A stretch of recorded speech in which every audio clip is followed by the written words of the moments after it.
You had that third failure in a row. Did you think, I need to pack this in? Never.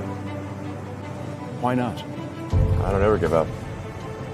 I mean, I'd have to be dead or completely incapacitated. If you want to be successful, learn from the other people's mistakes. Don't learn from the successful stories. No matter how smart you are, you will encounter these mistakes. When these mistakes come, this suffer comes, you know how to deal with it, how to face it. The book I want to write is Alibaba 1001 Mistakes. Life is not how much we achieved, it's how much we go through the tough days. In a world that's changing so quickly, the biggest risk you can take is not taking any risk. High performance people fly like eagles. Eagles fly alone. Zuckerberg has no mates. Elon Musk has no mates. Steve Jobs had no mates. Bill Gates has no mates. And I can go on and on and on and on. They don't hang. They don't chill. They don't go to the Super Bowl. They don't go to the World Cup. They don't go to Wimbledon. All they do is work. I fall into that category. What would be your biggest advice to an entrepreneur, somebody trying to start a business? Well, first know your business, right? I think people will always stop me and say, well, I want to start a business, what should I do? And if you don't know, you're not ready. Right. You've got to have something that you're good at. And if you're going to do it, you got to be the best at it. Today is very tough. Tomorrow is more tougher.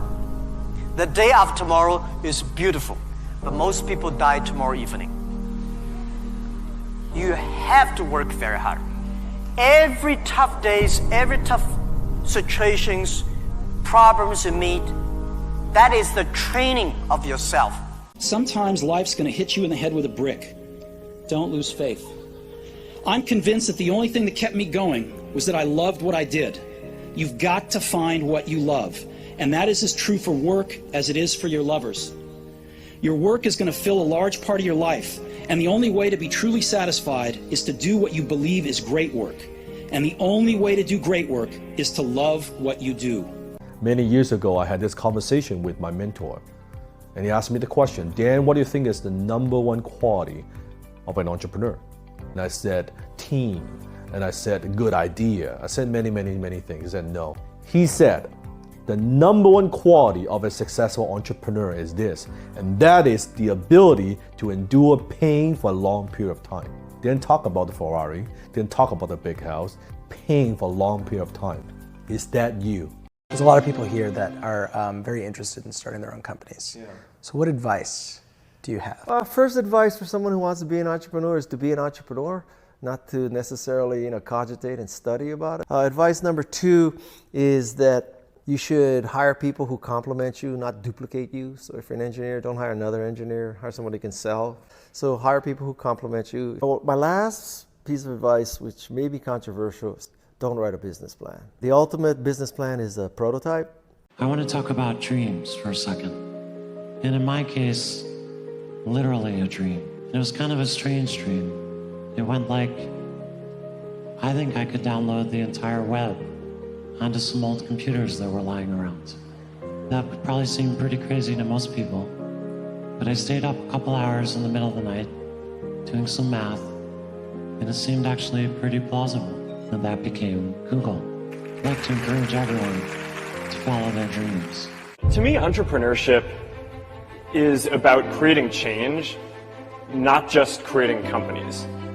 And the most effective entrepreneurs who I've met care deeply about some mission and some change that they're trying to create, and often they don't even start because they're trying to create a company. The entrepreneurs who I think build things that last for a long time keep going because they care fundamentally about the change that they're trying to create in the world, and they're not in it just to build a company. Growing up, my dad used to encourage my brother and me to fail. So at the dinner table, he would actually ask us, what did you fail at this week? And if we didn't have something to tell him, he would actually be disappointed. I can remember coming home from school and be like, Dad, I tried out for this and I was horrible. And he'd be like, way to go, and high-five me. It was such a gift what he was doing. I didn't realize it at the time, but he was redefining failure for me. And so failure became not about the outcome, but about not trying. My best business decisions really have to do with picking people, deciding to go into partnership with Paul Allen, hiring a friend, Steve Ballmer, and having somebody who you totally trust, who's totally committed, who shares your vision and yet has a little bit different set of skills, and also acts as a check on you. It's not only made it fun, but it's really led to a lot of success. So picking a partner is crucial. We should all be helping to heal ourselves, helping to heal each other, helping to heal our daughters, the next generation, by really celebrating our successes and not going, oh, I'm showy, and no, like, I'm confident. I want to share this with you. Like, let's cheer each other on. Like, let's champion each other. Let's show examples of what's possible for everyone else so that they're inspired and believe it's possible as well for them. You know, I feel lucky that I fell into doing something that I feel really matters, you know, getting people information around the world about anything. It's very rewarding when you work on something you think is going to make a big difference. And yeah, it's a little bit harder, but I think the passion that one might bring with it brings so much more energy to that you're more likely to succeed. I personally believe that it is our duty as entrepreneurs in this day and age to be the change makers in society. It's not just about building a business anymore. You need to stand for something and contribute to making the world a better place. Because today's consumers demand that brands align with their values and ethics. I want you to never feel like you need to compromise your values to fully realize your dreams. The most important thing about running a company is to remember all the time what a company is. A company is simply a group of people, and as a leader of people, you have to be a great listener, you have to be a great motivator, you have to be very good at praising and looking for the best in people, and that's a critical attribute of a leader. How do you choose your team? Based on what? Well, I suppose honestly that it tends to be gut feel more than anything else. So when I interview somebody, my interview question is always the same. It's what do you ask? I said, tell me the story of your life and the decisions that you made along the way and why you made them. And also tell me about some of the most difficult problems you worked on and how you solved them. And that question I think is very important, because the people that really solved the problem, they know exactly how they solved it. They know the little details. And the people that pretended to solve the problem, they can maybe go one level and then they get stuck. Most people do a lot of talking and most people don't put in the effort. There's nothing you can accomplish in life with the right amount of work. The challenge is, you know, are you willing to do the work? And the reality is most people aren't. But that's the opportunity, right? It's like people you know at school. Those people are lazy, right? They barely get through it, and so that creates opportunity. I said is that when I graduated from college, Mark Zuckerberg was in elementary school. And the lesson you draw from that, and I really mean this so deeply, do not try to draw a straight line. And you know what really matters here is if you try to plan out your career, anyone who thinks you know exactly what you're going to do for the next 30 years, here's what I promise for 40 years. It's going to be boring, and you're going to miss all the good stuff. Because all the good stuff hasn't been invented yet. Once you retire, you don't have that source of income that's coming in, right? So even if you save over a 15-year career, if your spending habits remain the same, eventually that well's going to run dry, right? So unfortunately for us athletes, the retirement age is 32, 34 if you're lucky, 37 like myself. What comes next? Right, so the question needs to be, what comes next? What can I do? What is my passion? Not where I can create the most value or generate the most revenue, but what is my next passion? When you find that next passion, everything else will make sense. I mean, if you think that Ford Motor Company likes the fact that Tesla now has the biggest market cap motor car company in the world, you're fucking crazy. Old man Ford is rolling over in his grave. And the current chairman, young Ford, well, he's not so young now, but young Ford is rolling over in his grave to think a fucking electric car company. I'm not taking anything away from Elon Musk or Tesla. But think of it this way. The first cars ever made on the planet, in 1845 or 1855 were electric. Electric. The combustion engine didn't come for another 40 years or something. If we really wanted electric cars, don't you think we could have developed them in 170 years, 165 years? We don't want electric cars. And I assure you the big petroleum companies don't want electric cars. And I absolutely can convince you that the Middle Eastern countries, the Saudis, etc., don't want electric cars. Your level of ability in your field will determine the quality and quantity of your results. The better you get at what you do, the easier is it for you to start moving forward and to get a particular level of results. As you increase your skill level in your field through study and experience, you get better and better at doing the small things that increase the speed and predictability of your results. Because their parents told them they were special, they could have anything they wanted, they can be anything they want. They got medals for coming in last, which by the way we know doesn't work. It devalues the medal for the one who comes in first, and the one who came in last, it makes them feel stupid because they know they didn't deserve it. Right? The kids got into honors classes not because they deserved it, but because the parents complained. And some of them got good grades not because they earned them, but because the teachers didn't want to deal with the parents. And then the kids graduate college, and they get a job, and in an instant, they find out they're not special. They don't get anything for coming in last. The parents can't get them a promotion, and you can't have whatever you want just because you want it. And in an instant, their entire self-image is shattered. Personally, I'm utterly astonished sometimes that this box shows up on Sunday and I only bought it Saturday at 7 o'clock. Yeah. It's there on Sunday. Yeah. So that's pretty cool. Yeah. But that's not your truck. That's in some cases USPS or whatever.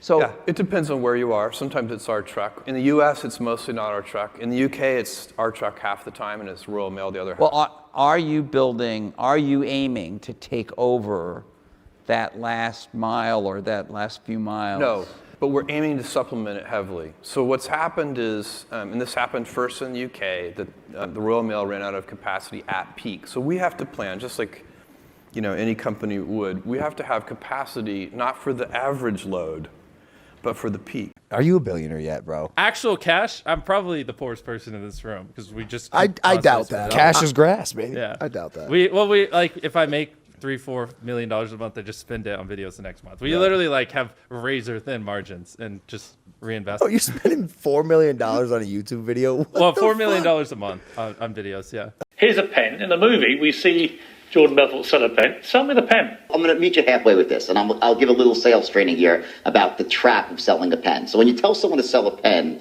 like this, there's no context to sell you a pen because I don't know anything about you. I don't know what type of pens you use and whatnot. So when you do this to a salesperson, they'll say some really wacky stuff. So the best thing to say is I would say to you, Pierce, how long have you been in the market for a pen? I wanted a pen for 3 months. So you've been looking for a pen for 3 months now? Yes. Really? And what type of pens do you typically use when you use a pen? I like a nice, easy-to-use ballpoint pen or something. The idea is that when you sell someone something is you need to be asking questions first to qualify. How much did you put into this company? Oh, man. Don't tell me you don't know. No, I do. It's about $55 million. $55 million of your own money. Yeah, it's a little more than I expected. There's so much value in what you unlearn. Sometimes the best thing you can do is unlearn some things. We're always going after learning something new because we're information junkies, because we have all these forms of information coming at us on the internet, coming at us in books, coming at us on the radio, coming at us in television, that we want to learn. But sometimes your biggest breakthrough is in what you unlearn, and then you relearn. You have to disrupt that soil in order to plant a new seed to grow a new fruit. But it is going to bother you because you're human, and I was human. I am human still. But I was just referring to myself in the past. Not that I was not human. Pieces of advice for me? Yeah. What you got? Don't keep cash in the bank. Don't? No. How much you got in the bank right now? How liquid is it? A lot. How much? I can't say. Whisper. Yeah.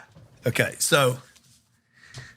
Hey, it's a lot for me. Yo, he started laughing. He's like, that's my jet fuel. Yeah, he's like, I spent that on dinner last night. So now you're mixing business with pleasure. You came to see the country, but you're also working.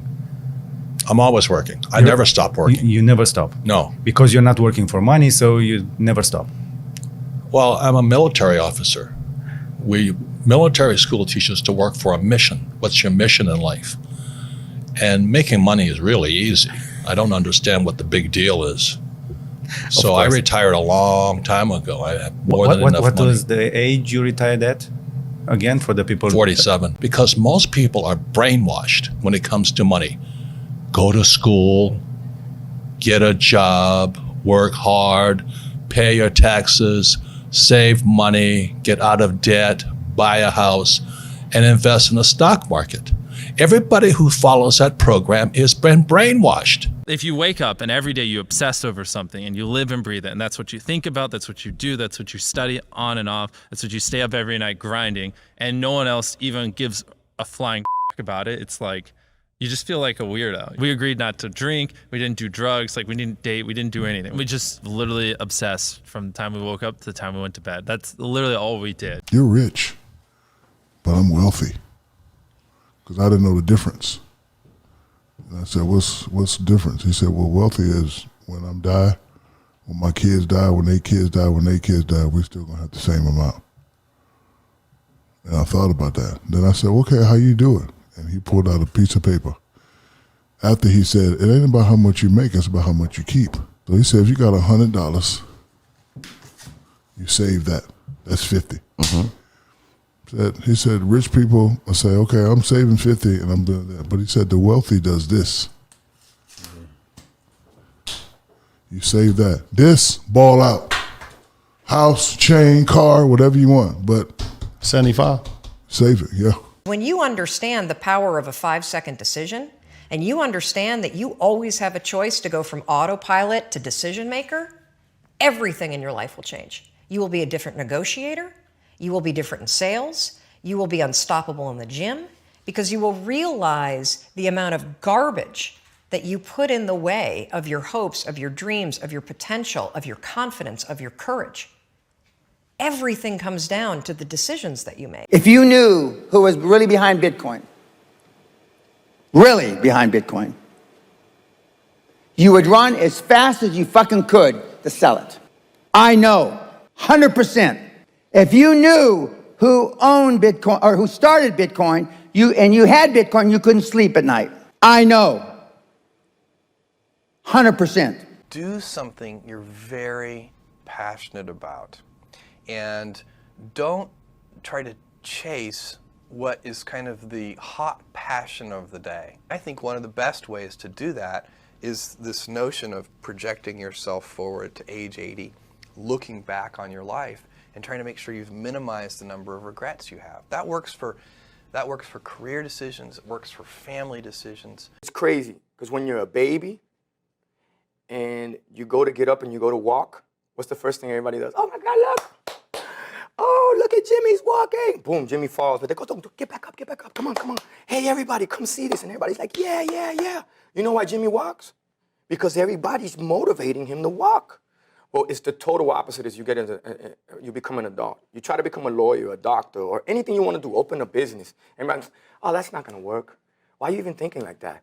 Why are you even know? You should just go get a 9-to-5. You must know inside, in the deepest part of your being, that you matter.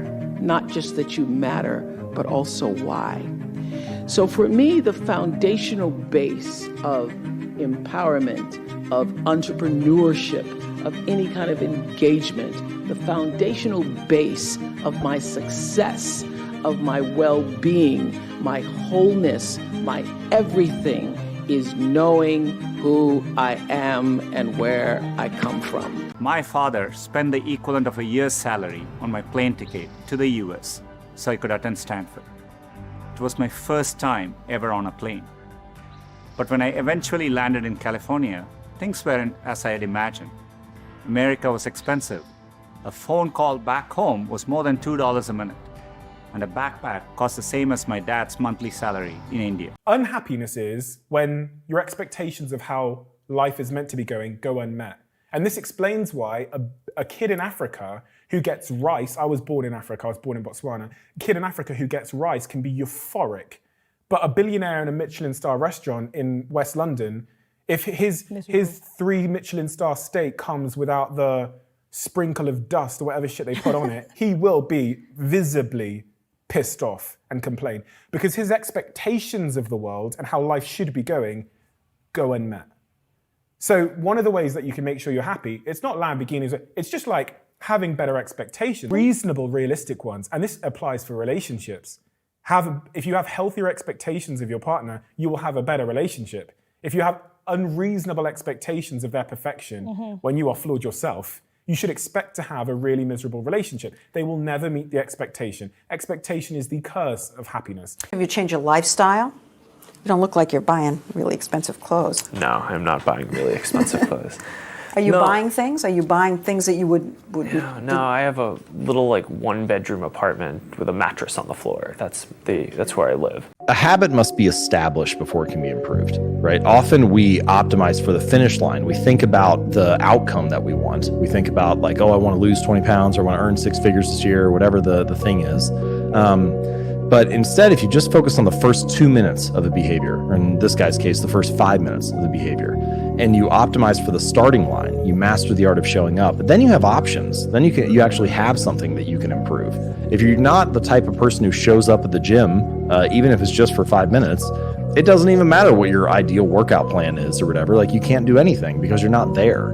It's often helpful for people, especially in the beginning, to scale a habit down to the first 2 minutes, master the art of showing up, and then, once you're the type of person who does it every day, figure out a way to improve. No one's coming to push you.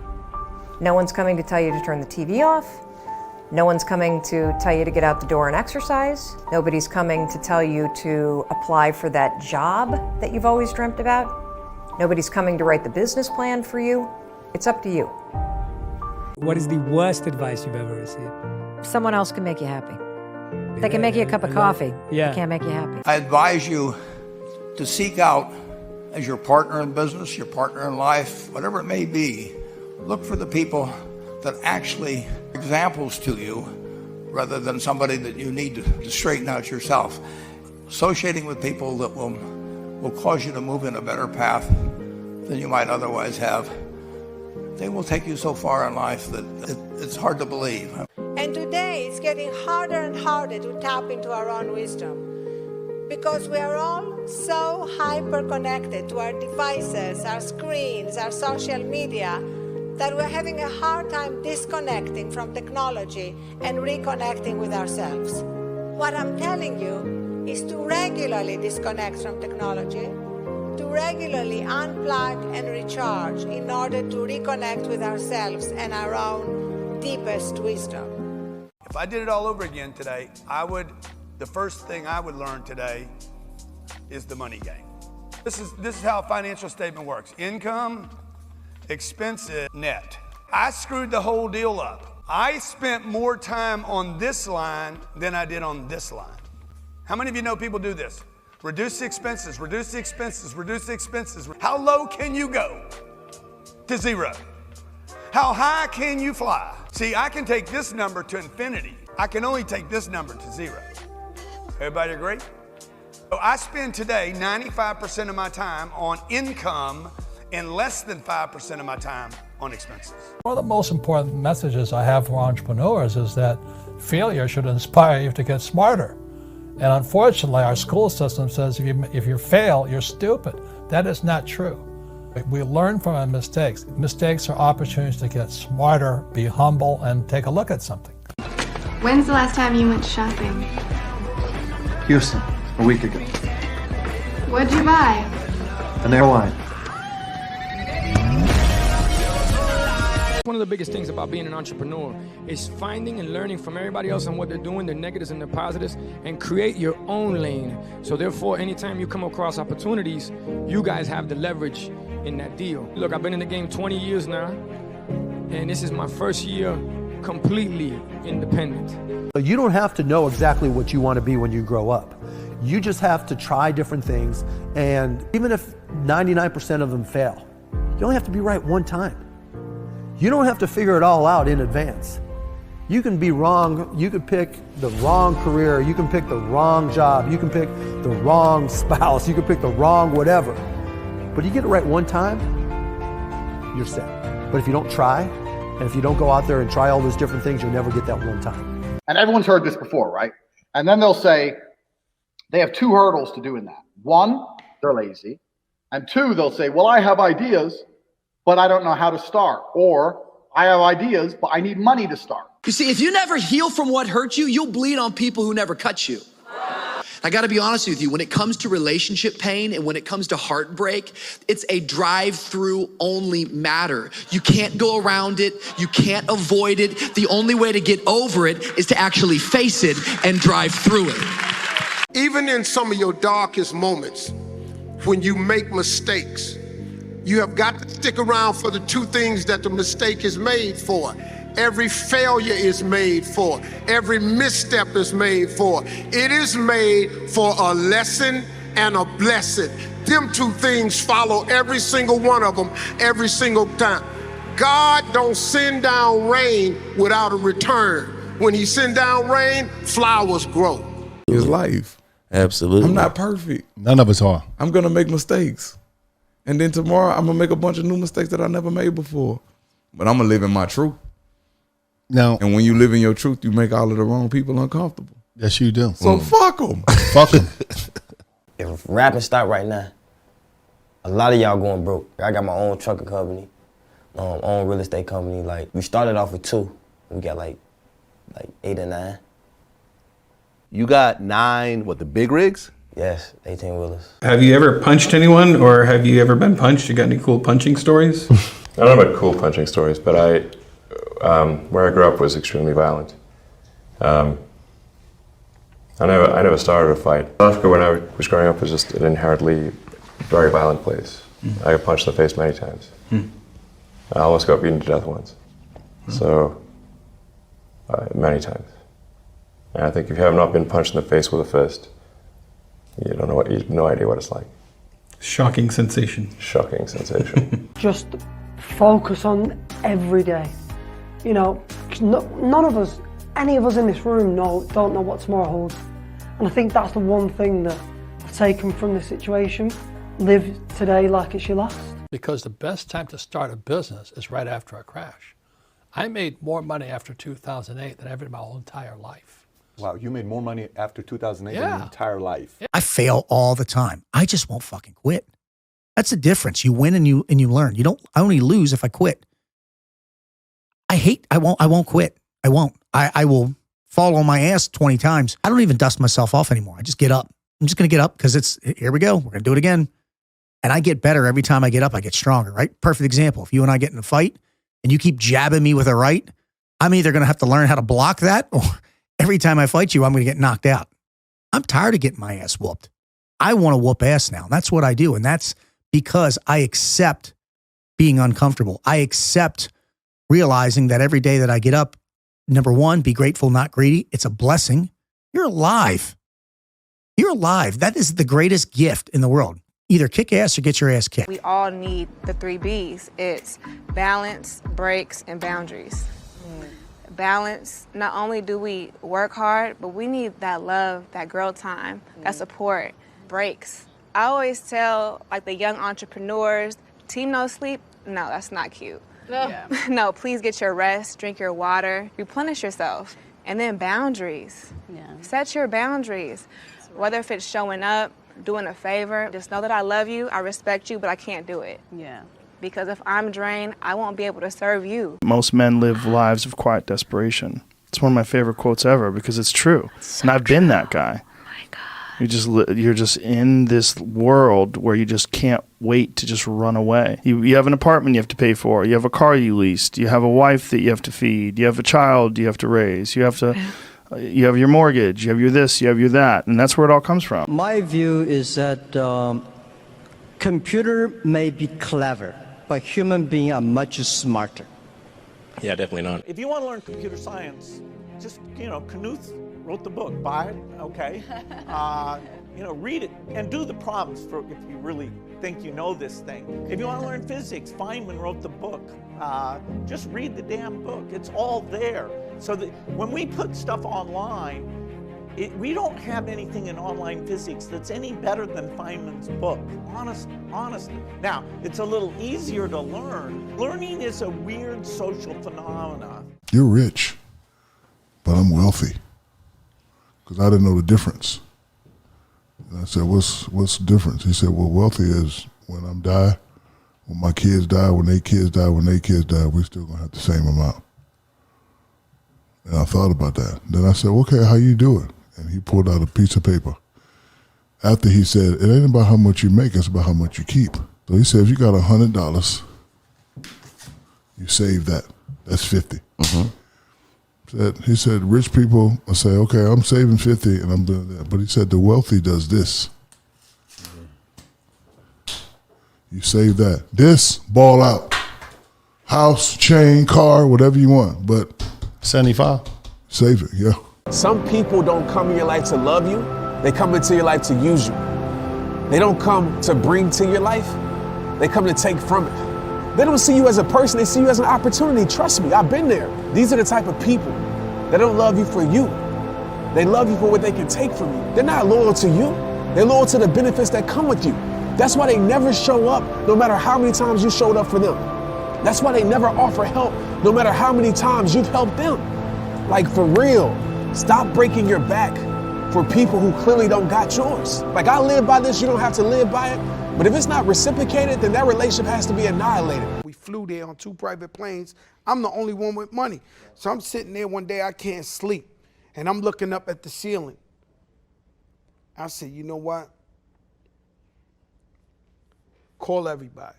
So all 50 of the guys come, and I say, yo, listen, man, shit ain't the same. I ain't got it. I said, I can't really hold y'all down like that, you know, but you my brothers, but I ain't got it.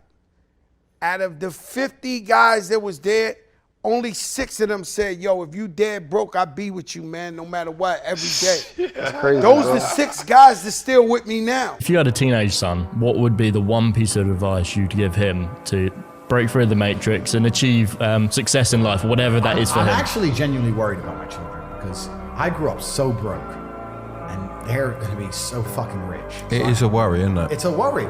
As for my teenage son, I'm gonna try very hard to. He's gonna have problems he needs to solve. And I think if you're a young man, even if you're not my child, if you're just any man who's out there in the world today, you need to look at some problems that need solving, either for yourself or for society, and find a way to fix them. And I think that you should just adopt some problems and try and fix them. If you look at my Instagram, I'm not posting a selfie every day. I post about songs. I'm like promoting stuff. Instagram is a promotional tool. Yeah. That is the point of Instagram. Whenever I see a selfie, I want to reach out to that person and be like, are you having an all right day? Because that is them wanting, they're having a shit day and they want people to be like, oh my God, you look amazing. And that'll make them, that'll bring them up. And it's never, but it's quite a serious thing. I think like Instagram, it has this like, I'm not ragging on Instagram. Social media in general has this like sheen of like, life is perfect. And it makes everyone else feel like shit because they're like, well, why isn't my life perfect? But really the person behind the thing posting the perfect life is having a shit day. And they want people to be like, oh my God, this is great. And it's all smoke and mirrors, basically. Instagram is a lie. Because we're not broadcasting our failures. And we're not posting our challenges. And we're not uploading all of our weaknesses. No, we're only showing you the good stuff. And just because we're only showing you the good stuff doesn't mean there's not some bad stuff that we're walking through. And the only way you're gonna walk into amazing things is when you get your eyes off of the grass on the other side and you get focused where you are. I don't even own a home right now. I'm literally staying at friends' places. I basically rotate through friends' spare bedrooms. I don't have a yacht. I really don't take vacations. So one exception is a plane, but if I don't use the plane, then I have less hours to work. That's where the whole Pitbull thing came from. And then you really fuck up the game where when people talk about a household name and when you work so hard to get to a certain level, you Google Pitbull right now, I come up before the dog. Goddamn. Kylie Jenner in the last 18 months has done $400 million in revenue on lipstick kits and various makeup things with Kylie Cosmetics. Put that in perspective. L'Oreal, Maybelline, massive brands. It took them 50 years as an organization with thousands of employees to do what Kylie Jenner did by herself at 20 at 18. You're gonna laugh at the Kardashians? Do you have to agree with everything the Kardashians? No. But like Abraham Lincoln said, I learn from everybody, even if sometimes it's what not to do. So you can just go into the Kardashians, reverse engineer their success, go, I like this, I like this, I like this, I don't like that, then leave out what you don't like. Don't settle for average. Please don't, okay? Because you'll look back one day when you're old and gray, almost like I am, right? And you'll say, you know what, that frickin' sucked. Because those few moments in my life when I was extraordinary, that was when I felt most alive. You go through, like, you have one life to live, right? Just go for it. And don't settle for anything less than total and utter excellence. My mom's thing is a 72-hour rule. I mean, it happened years and years and years ago when, you know, the first time I ever had like it was like just when the culture, the internet, like blog gossip culture was happening, and they had like edited some picture of me and my cousin. My mom said to me, she said, you know what? She said, you'll go to sleep tonight, you'll wake up and it'll still bother you, then you'll go to sleep again and you'll wake up and it'll bother you a little less.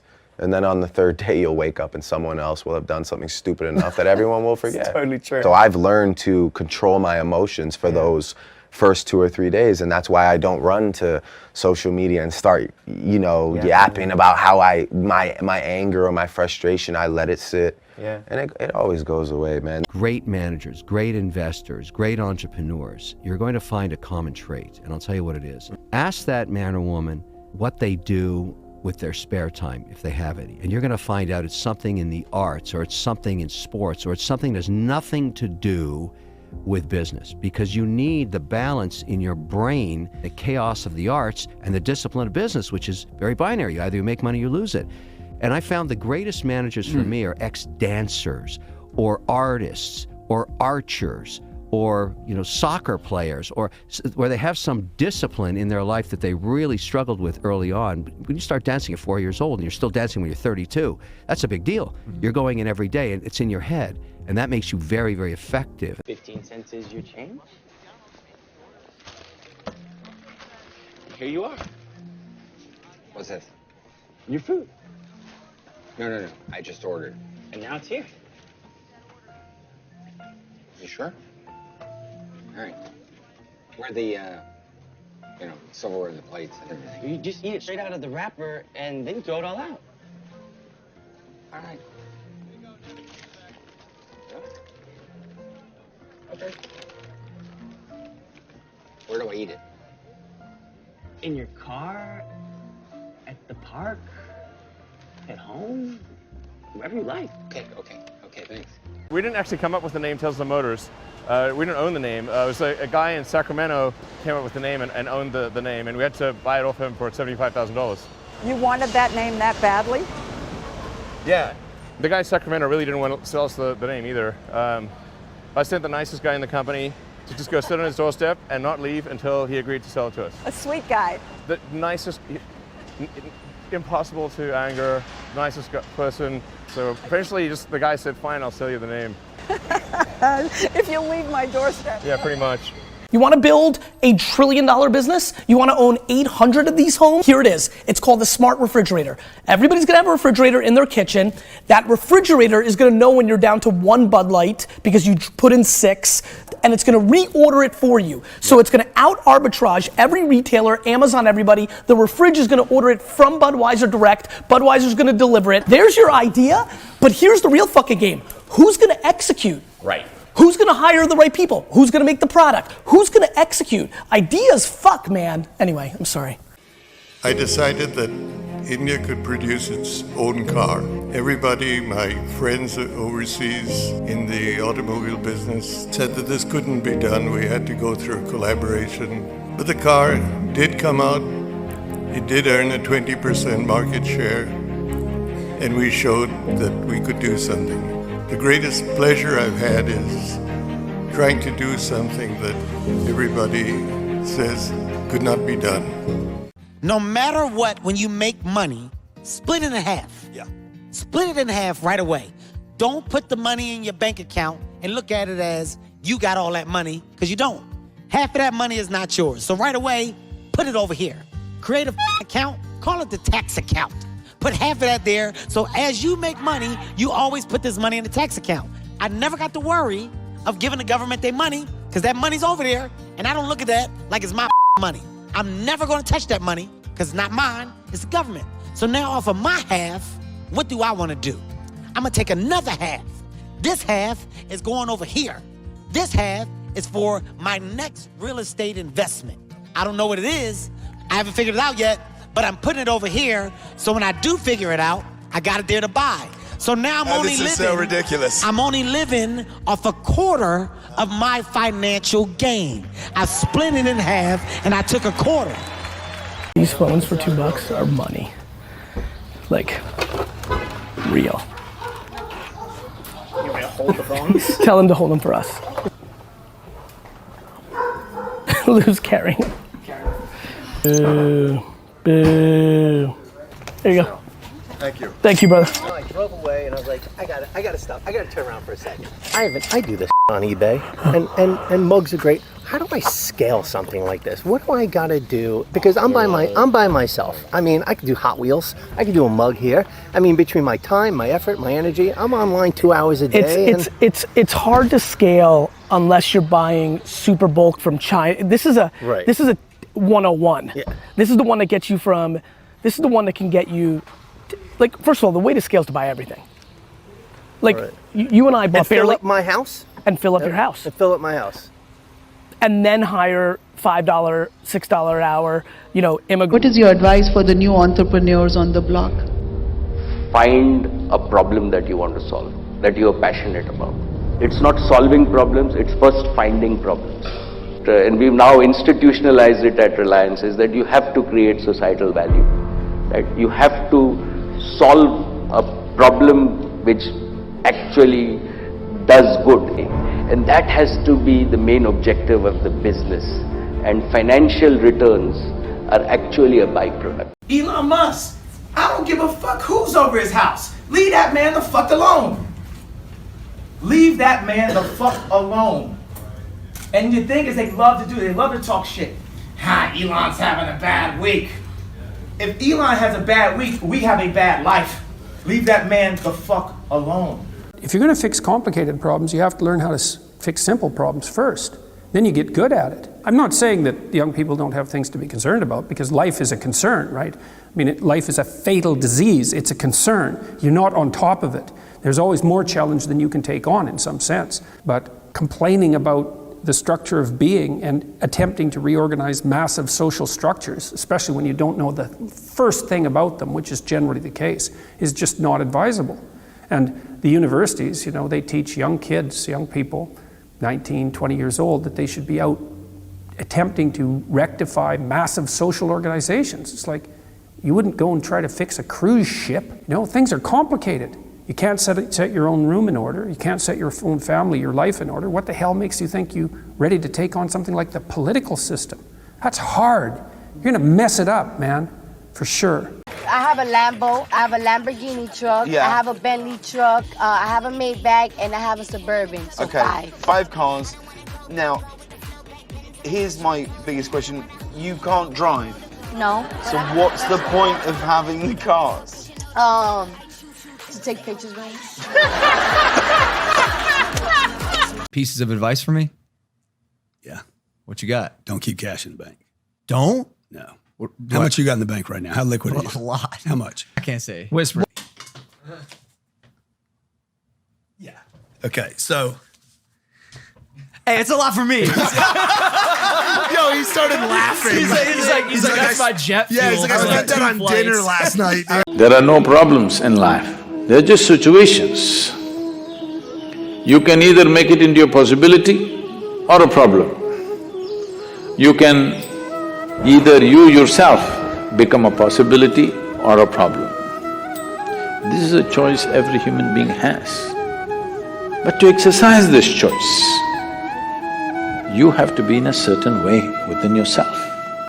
Hi, my name is Jason Chang. I own 1 share of Tesla. Right? So first I want to say I love you. Love you too.